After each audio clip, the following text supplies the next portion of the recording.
Hello, and welcome to this presentation on how is your childhood abandonment and rejection affecting your love life.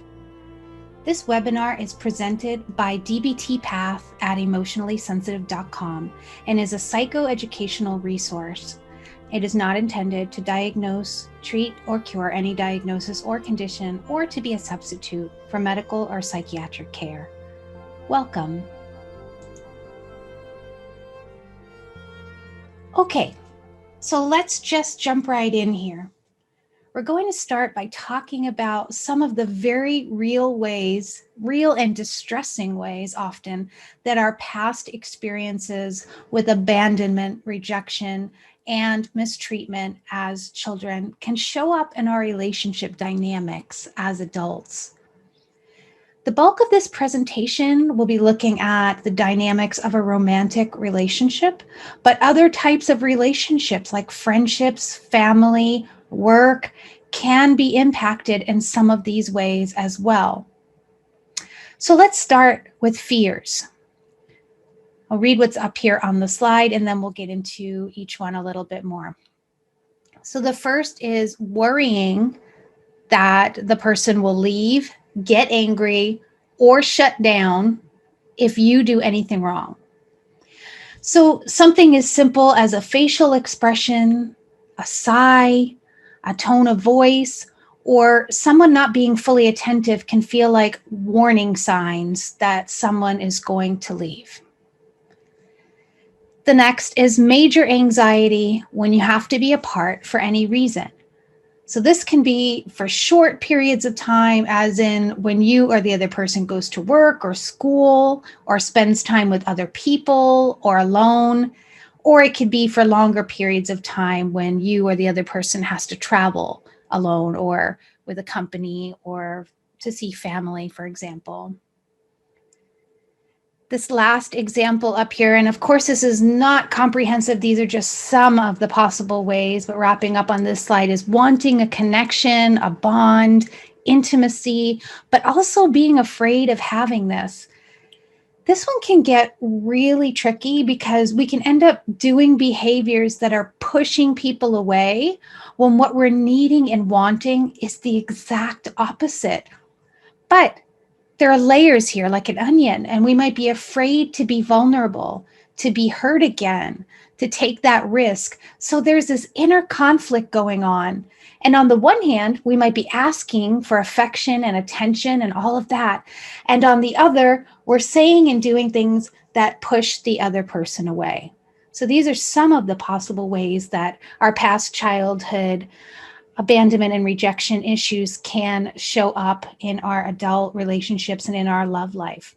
Let's take a look at some more possible ways.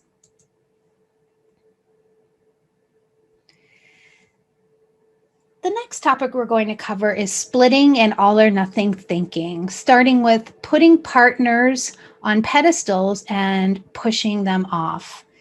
This is also known as idealizing and devaluing. And it can stem from a lot of things, one of which could be intuitively doing this with a caregiver when we're younger. So, for example, I'll share that my dad had a really bad temper and it was pretty unpredictable. So he could go from being someone that was really safe and fun to be around and everything was fine. And it would just take one little thing to set him off. And then he could become very angry, abusive, and violent. And so as a child, I didn't know I was doing this, of course, but looking back in retrospect, I looked at him as good dad and bad dad. And he was either one of those at any given time. And that was my survival mechanism for coping with a caregiver who was unpredictable in those ways, who I sought safety from, sought protection, sought love, but also would have these very scary experiences that were all but those things, right? The next is difficulty receiving and accepting criticism. Things can't always be perfect, and feedback happens. So this is something that we might see also in a workplace environment. It might be really difficult to function in a job or to stick with a job because of how painful it can feel to receive criticism when we've been through abandonment, rejection, abuse, and things of that nature as a child. So even constructive criticism that the quote unquote average person who isn't emotionally sensitive or as emotionally sensitive as us can feel really, really heavy and difficult to bear. And that's another possible way it can show up also in romantic relationships. So if we receive feedback or criticism or requests to do things differently from our partner, it can really feel like an attack, even though it may not be. And last but not least on this slide, unresolved arguments feel intolerable. So what this means is it can feel impossible to tolerate waiting for the repair, for the apology, for the acceptance of our apology, for the reassurance that everything's going to be okay again and that it's going to feel okay again. And while sitting with this distress or trying to sit with it and it feeling intolerable and feeling like it's never going to end and feeling like it needs to be rectified, repaired, resolved right now, but there's another person involved and you don't have control over that, this can sometimes lead to coping behaviors that we wish we could stop. So maybe self-harm or substance use, running away, pushing the person away even further with some of the behaviors we were starting to talk about earlier, breaking up impulsively. So these are some other ways under the splitting and all or nothing thinking that can come up in the context of our relationships.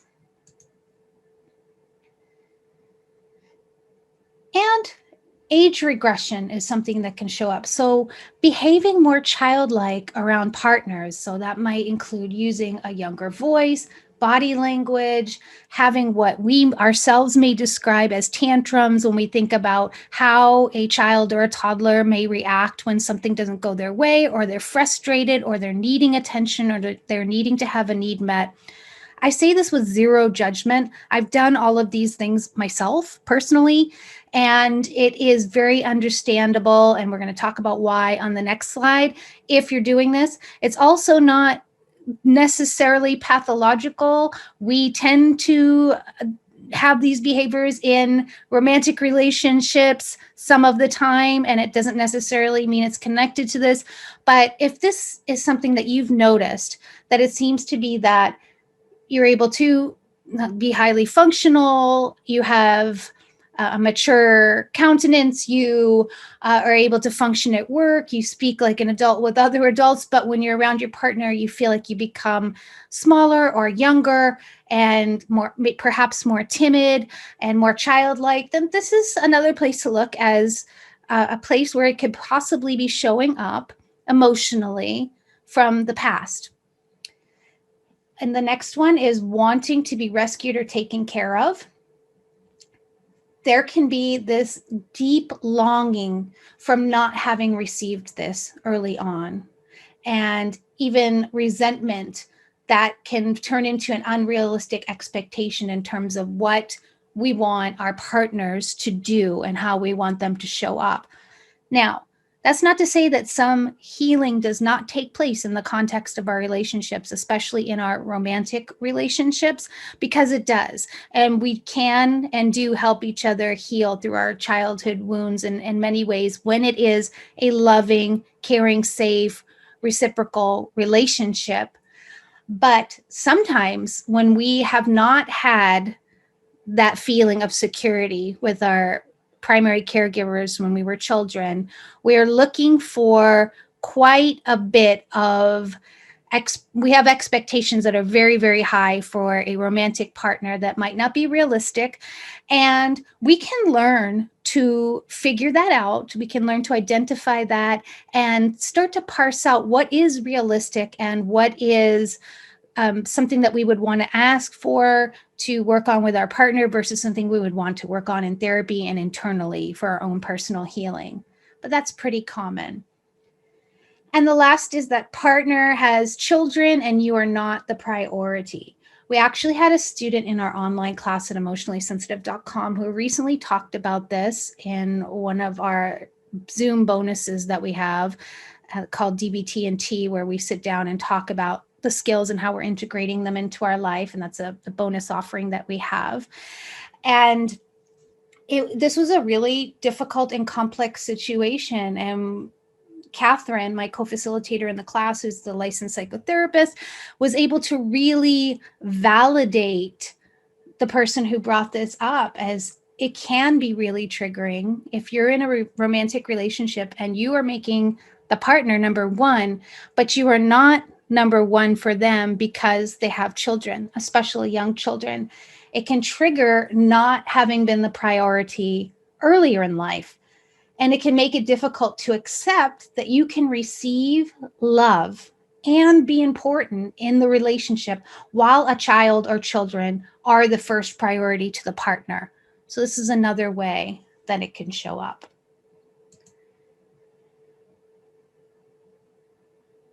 All right, one more slide of possible ways here. And we're going to start with the sense of self and confidence with insecurity and jealousy. So there could be issues like constantly worrying about cheating. There could be codependency, not wanting to do anything separately. And this last point, morphing into whatever you think your partner wants you to be. So a lack of a sense of individual identity, or maybe having a sense of it, but suppressing it. So going against your own values and boundaries and desires out of fear that otherwise the relationship will end. The person won't love us anymore. They'll leave, they'll reject us. So those are some other possible ways. It's really, really critical that we look at the fact that this is all understandable if you experience any or all of the possible ways that we're discussing. Again, it's not a comprehensive, exhaustive list. These are just some of the really common ways that we have seen these issues show up for our students at our class at emotionallysensitive.com when they're working through the skills and doing their homework and sharing how they're, using the skills in their individual lives and their specific situations. It is understandable. During childhood development, well, let me just say this first. Please invite in some self-compassion if you've been struggling in these areas. Okay. You are not flawed. There isn't something wrong with you. All of these types of thinking and behaving that we discussed today have causes. They have roots, and you can identify and break the cycles.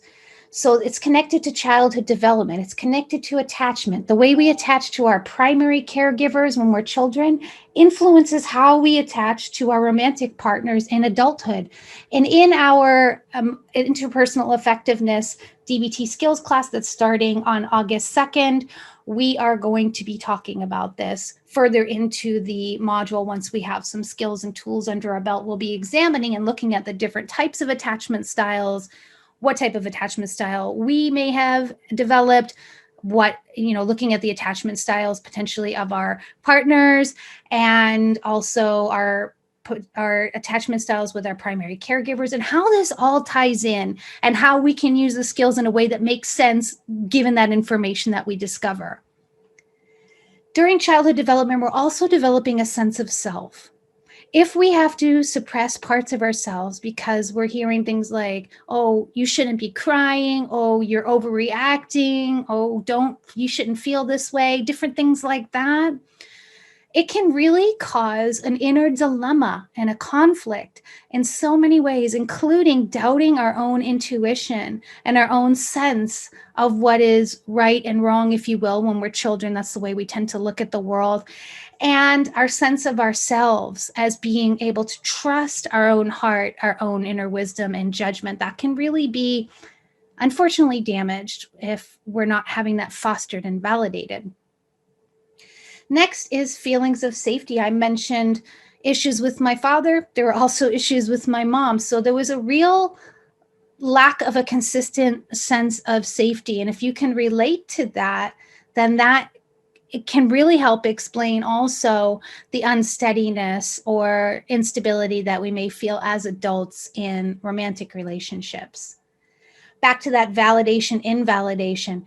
If we are sensitive as children and we don't receive validation around that, being told that our feelings matter and that it's understood that they're real and it's okay to have them and express them. If instead we're told other things and punished or criticized or hurt for expressing who we are and feeling what we're feeling, that's another reason why the behaviors that show up as adults can be so understandable. We have to remember that the things that we learn to do as a child, like me with good dad, bad dad, or other, types of coping mechanisms that we develop, have been there to help us survive and to cope and to make sense of the world as children. And we've carried a lot of those beliefs and ideas and thoughts and mechanisms into adulthood. And for many of us, when we're going into a romantic relationship and we have certain goals around that relationship, it's no longer serving us. And we want to do something about it. So perhaps that's why we would show up to a presentation like this. The other thing is modeling. So what did our primary caregivers do in the context of their relationships? How did they treat and talk to themselves? How did they teach us to treat and talk about ourselves? What did they tell us about how relationships work and how it works with other people? So these are all, again, not an exhaustive list, but these are all ways that are all just very understandable reasons why we could go on to develop some of the behaviors and thoughts that have been discussed today. So, what can we do? In addition to individual therapy, you can do some self-help by learning and practicing emotional coping skills, especially ones that focus on interpersonal effectiveness. In interpersonal effectiveness at emotionallysensitive.com, we help you to learn how to soothe and reassure yourself that you're safe and that not everything is a threat to your relationship. This is so important because if we are functioning with our nervous systems being on red alert, that someone who may just be tired and has a sigh or doesn't respond right away or in the tone that we were hoping for or with the words that we wanted are going to leave us, it can be really exhausting for our nervous system. It can take a toll on the relationship and it can be really difficult. So we learn that. We learn to be aware of, label, and express what we're feeling in self-empowering ways. So we may have learned to suppress and not ask for what we need. We may have learned to bottle it up and then explode. We may have learned to be really aggressive. We may have learned to be really passive aggressive. And I'm saying all of this without judgment. Again, these were coping survival mechanisms that we developed and that we're noticing no longer work for us. And it starts with an awareness, naming it, and learning new ways of expressing ourselves. And that's all there is to it. We learn to cope in effective ways when we're triggered or having intense emotions. A lot of the time when we're getting triggered in a romantic relationship, it has nothing or not much to do with what's happening in the moment, but something that was said or the way it was said or the context of the situation will trigger us back into a crisis moment or a trauma moment from the past. So we're going to learn how to slow things down, become mindful, notice when we have these sensations in our body, notice when we have thoughts that may be connected to our past, notice how we're feeling in the moment, and resolve from a place called wise mind, which is this inner wisdom that's a synthesis of our emotional mind and our emotional needs and our rational, reasonable mind and our rational needs. So that's super, super important. We'll also learn how to respond, not react, during difficult conversations and situations in relationships, which has a lot to do with the item previously spoken about on this slide. So what's the next step? First of all, there is hope. If this material resonated with you, you are right on time. We have a class starting on August 2nd called Interpersonal Effectiveness, which is based on dialectical behavior therapy, DBT skills. Enrollment is open now. Please come join our community. And you can go to www.emotionallysensitive.com to save your space, be enrolled, and start to join into the community discussions, introduce yourself, meet lots of people from around the globe who are going through something very similar to you and who also want to change course. They want to make changes in their lives and build lives that feel worth living and that have the types of relationships that they want, that are long lasting, and to repair relationships that have been damaged when possible. So we really hope that you'll consider joining us.